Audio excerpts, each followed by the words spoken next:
Inspired by a photograph, an image of cacti in the desert, and it's called Ode to the Cacti.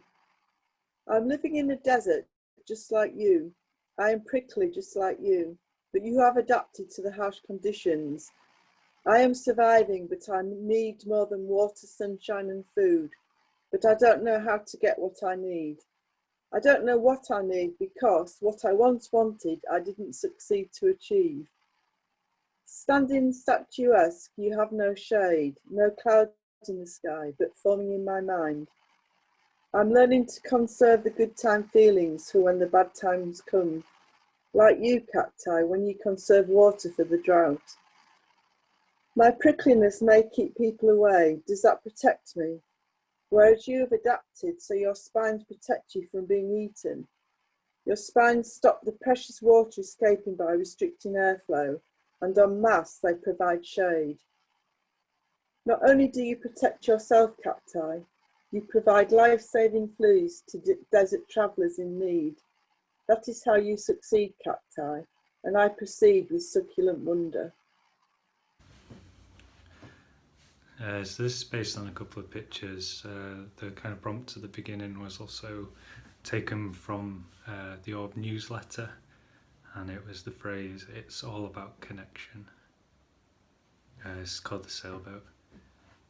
It's all about connection, dim, wavering reflection, a bustling intersection, a missed inflection, the message confused, rejected, a half-remembered memory of a sailboat rocking in the sea, on the water peaceful, still as glass, suddenly rising to an uncontrollable, angry mass, battered by gale-force winds, furious tides, and through it all the boat abides, such a small, insignificant fleck, on a canvas still largely unchecked, and if it was to disappear, would we question if it was ever really here?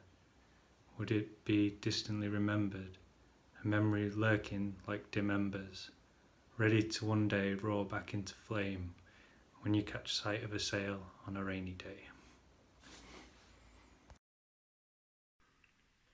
A letter from suburbia. I'm trying to think about the terms of reference to describe a world rapidly evolving to accommodate the human itinerary, trying to get at the ideas we live by or would sacrifice ourselves to believe. How to describe the current situation in which we find ourselves, the lockdown for the long haul, metaphors drawn from parallel idioms, describing a punishment during a long prison sentence, the act of raising sail or anchor on a tall-masted ship, or until we entered our global travel ban, the voluntary immobility of a transatlantic flight. Some of us were shielding ourselves, a term we learned from the nuclear industry or from government advice in case of a nuclear holocaust, living in our underground bunkers. For a while there was a different way of life. For a while there were no people, no cars, no noise. The human economy, the race, was off.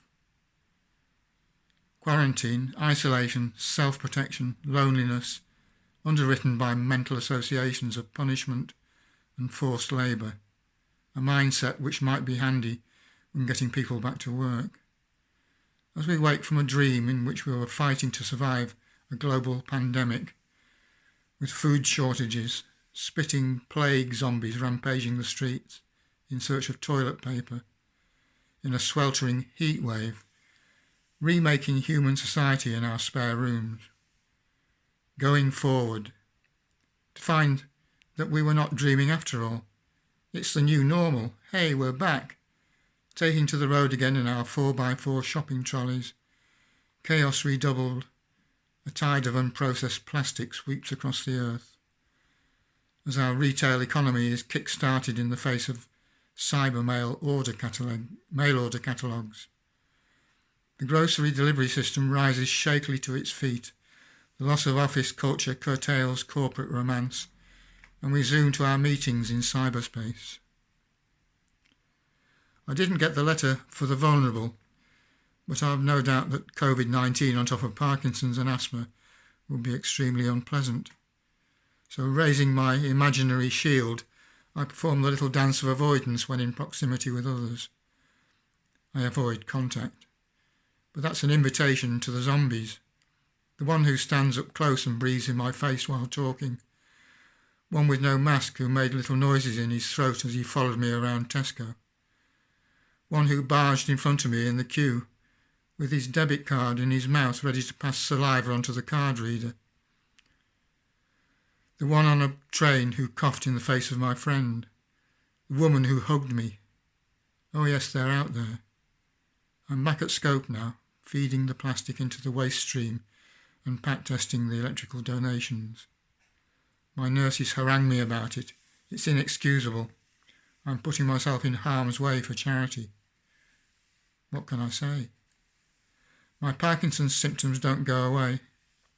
They don't always respond to the meds. I get dystonia. It's bodily instability. I just feel so poorly.